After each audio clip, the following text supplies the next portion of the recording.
أعوذ بالله من الشيطان الرجيم. بسم الله الرحمن الرحيم، وصلى الله على من لا نبي بعده محمد بن عبد الله صلوات الله وسلامه عليه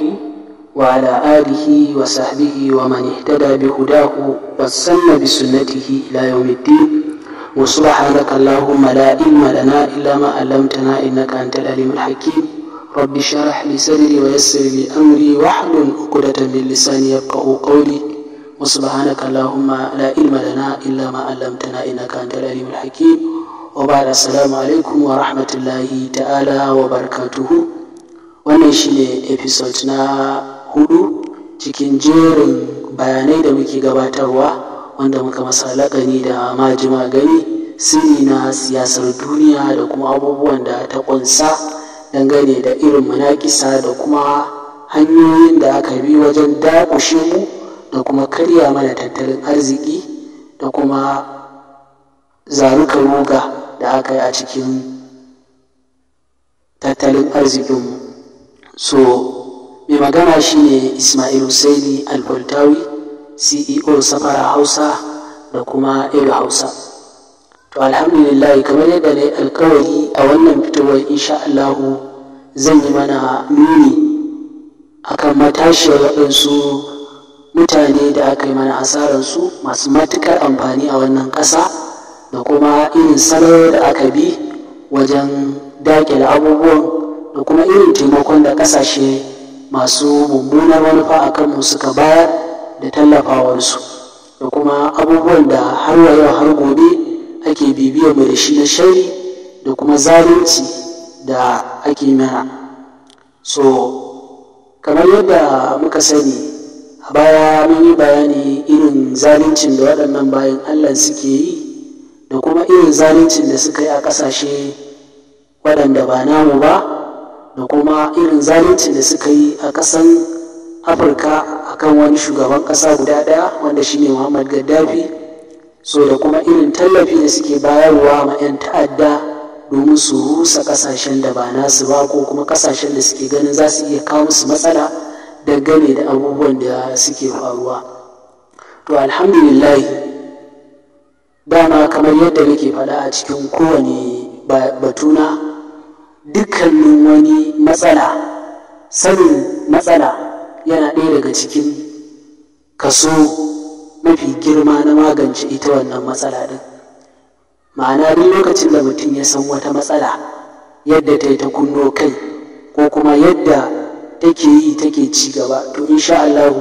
ya san kaso mafi girma na yadda za a yi a magance wata matsala. Kamar yadda sanin cuta ita ma hanya ce ta iya sanin yadda za a magance cuta, to haka nan sanin wani matsala da ta kunno kai wata hanya ce na sanin yadda za a yi nema mafita domin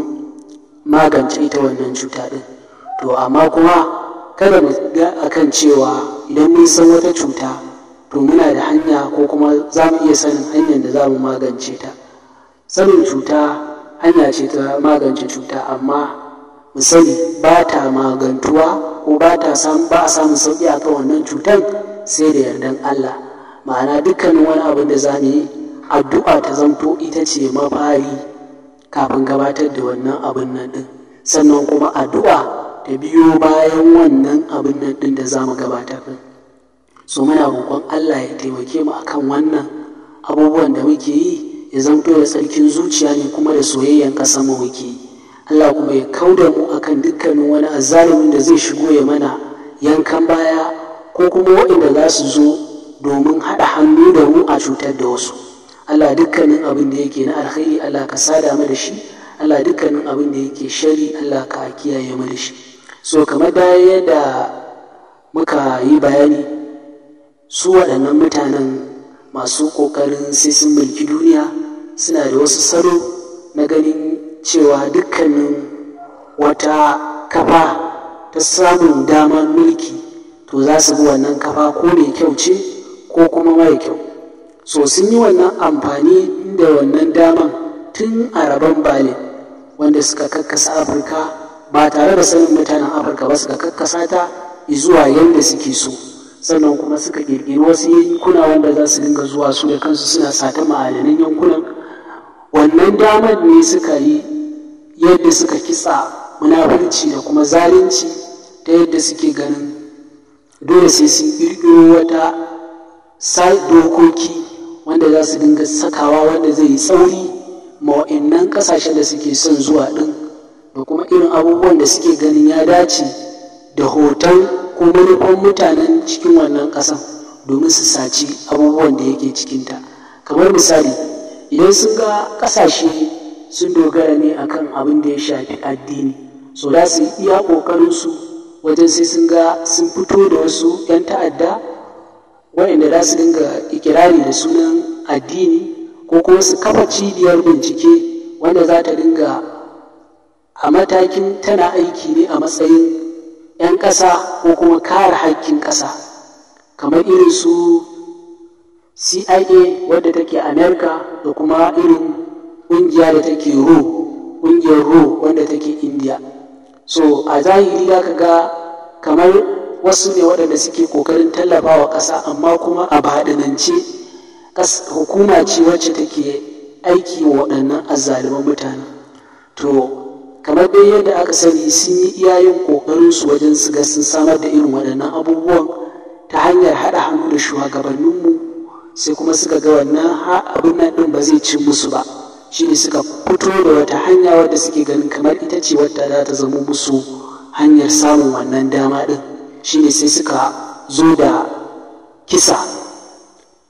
da kuma kisan cikin hanyar walaƙanci. Yanzu kamar misali irin kisan da aka yi ma Abubakar Tafawa Balewa, irin kisan da aka yi ma manya-manyan dai shugabanninmu irin su Janar Murtala Muhammad, irin su ga sunan dai shugabannin waɗanda suka yi mulkin soja kuma suka nuna iya ƙwarewansu, irin su Sa Ahmadu Bello Sardauna da manyan mutane waɗanda ake ganin suna da tsarkin zuciya, suna da kuma jajircewa da kuma nuna gaskiya akan al'ummansu. Aka yi musu kisan gilla waɗanda kuma an ga yadda wasu daga cikin waɗanda suke tare da su suke mulki tare da su a wancan lokacin, kamar irin waɗanda suke shugabanci a kudancin Najeriya, yadda aka sake su ba tare da an musu komai ba, kuma aka ci gaba tun lokacin da suke gidan kurkuku aka ci gaba da ba su albashinsu ba tare da tauyewa ba. To wannan yana ɗaya daga ciki dalilai da kuma irin misalai da muke kawo muku dangane da yanayin yadda za mu fahimci zaluncin waɗannan azzalumai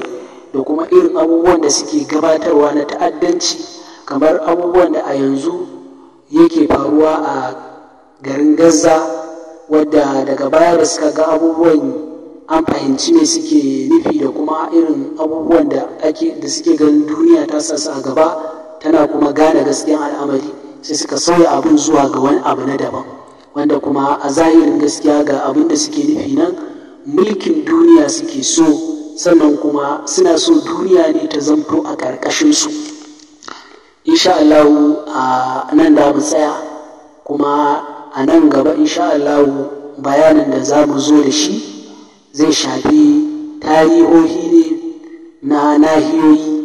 insha Allah da za mu dinga yi a hankali, wadda insha Allah muna so za mu daga episode na 5, daga kan episode na 5 insha Allah za mu juya abin zuwa ga wani salo na abin ban mamaki da yanzu ne ba mu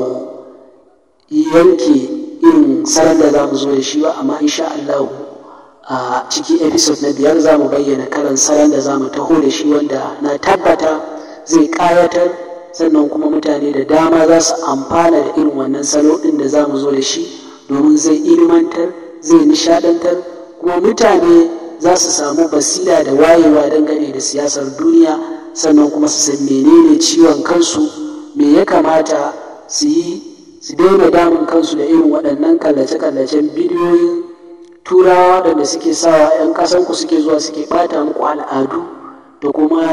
ta hanyar raye-raye kawai da abubuwan shirme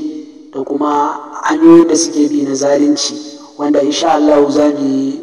takaitattun bayani dangane da waɗannan abubuwan, don sai dai kawai kun ji insha Allah. Mai gabatarwa kamar yadda na faɗa a farko Ismail Hussein Alfaltawi, CEO